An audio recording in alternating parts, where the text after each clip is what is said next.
দিল্লির রাজপথে গত কয়েকদিন ধরে ককরোচ পার্টি নামক একটি সংগঠন এক শ্রেণীর ছাত্রদের নিয়ে আন্দোলনের ডাক দেয়।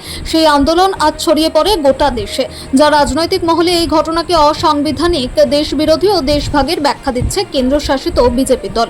এতে বিজেপির একটি বড় অংশ মনে করছেন ভারতের প্রধানমন্ত্রী নরেন্দ্র মোদীর ভাবমূর্তিকে সারা বিশ্বের কাছে ছোট করে দেখানো হচ্ছে।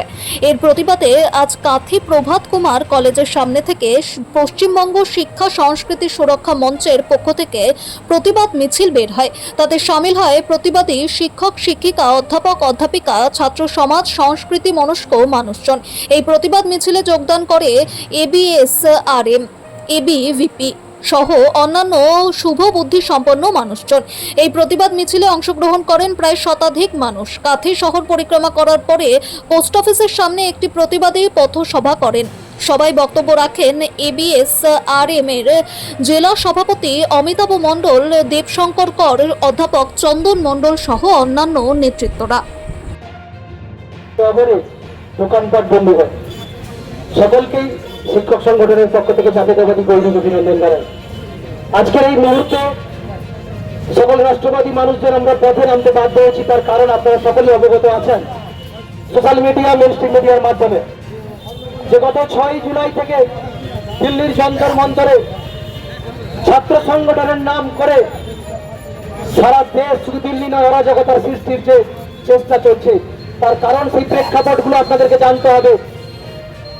গত 3রা মে যখন নিট পরীক্ষা হয়, তার ঠিক কয়েকদিন পরেই 7ই মে এনটিএ যখন বুঝতে পারলো যে এই পরীক্ষার মধ্যে গাফিলতি আছে, তাহলে 8ই মে পরীক্ষা বাতিল ঘোষণা হয় এবং দেশের শিক্ষামন্ত্রী তার দায় নিয়ে তার তদন্তভার সিবিআই হাতে তুলে দিলেন। 12 তারিখ পরীক্ষা বাতিল ঘোষণা হলো, 13 জন অপরাধী অ্যারেস্ট হলেন, তার তদন্ত চলছে সিবিআই। অর্থাৎ ঠিক পরেই মাত্র কিছুদিনের মধ্যে 21শে জুন আবার সারা ভারতবর্ষ জুড়ে 22 লক্ষ নিট পরীক্ষার্থীর সুষ্ঠুভাবে পরীক্ষার আয়োজন হলো।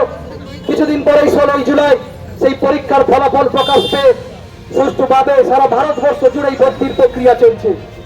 কিন্তু এতেও মন পড়ল না যারা ছাত্র সমাজের নামে দিল্লির যন্তর মন্তরে, আপনারা দেখেছেন যারা ছাত্র, তারা যদি প্রকৃত ছাত্র হতো, যেদিন 6ই জুলাই ওখানে আন্দোলনে বসছিল ওই দিন হাজির হতো, হলো না।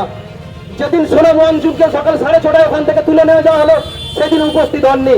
সেই মুহূর্তে কিন্তু 20শে জুলাই যেদিন সংসদ বসবে, সারা বিশ্বের কাছে কালিমা লিপ্ত করতে হবে ভারতবর্ষের সংসদকে, পার্লামেন্টকে, সেই মুহূর্তে জড়ো হলো। আর তার ঠিক আগে সৌরভ দাস, অভিজিৎ দীপক যারা আছেন, যারা মূলত একটি দলের, আপনারা জানেন আম আদমি পার্টির সমর্থক, তারা কিন্তু আগে গেলেন, সরে গেলেন মুখ থেকে। তাহলে কারা কারা সেই আন্দোলনে সংসদে লরি লরি ভর্তি ইট নিয়ে আপনারা দেখেছেন, ছাত্রদের নাম করে ফাঁসিয়ে দেওয়া হচ্ছে। কিন্তু যারা পুলিশ, দিল্লি পুলিশ, তারা আমার আপনার বাড়ির সন্তান নয়, তারা গরিব নয়, তারা গরিব পরিবার থেকে আসেনি, তাদেরকে ইট ছোড়া হচ্ছে। এরা কোন কোন দিল্লি? এরা কি ভাবছে সেই 317 আগের কাশ্মীর? ওরা কারা? যেখানে দেশ বিরোধী সমস্ত শক্তি, সমস্ত বিদেশি শক্তি থেকে পৌঁছে যাচ্ছে খাবার, হাজার হাজার প্যাকেট অর্ডার করে তাদের কাছে। তারা ভারতবর্ষের সমস্ত প্রধানমন্ত্রী, রাষ্ট্রপতি থেকে সমস্ত শিক্ষামন্ত্রী থেকে সবাইকে গালিগালাজ করে এরা ছাত্র সমাজ। গাড়ি জ্বালিয়ে দেওয়া হচ্ছে, গাড়ি ভেঙে দেওয়া হচ্ছে। এরা কি ছাত্র সমাজ হতে পারে? কখনোই নয়।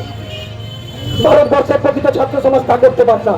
তাই আপনাদেরকে আহ্বান জানাবো, আপনারা সুশীল মানুষ, আপনারা জ্ঞানী মানুষ, আপনারা সব জানেন দেশ যতবার সমস্যার সম্মুখীন হয়েছে, রাষ্ট্রবাদী মানুষ পথে নেমেছেন। আগামী দিনে সবাই একজোট হয়ে আমার নাম নেন। ভারত মাতা কি।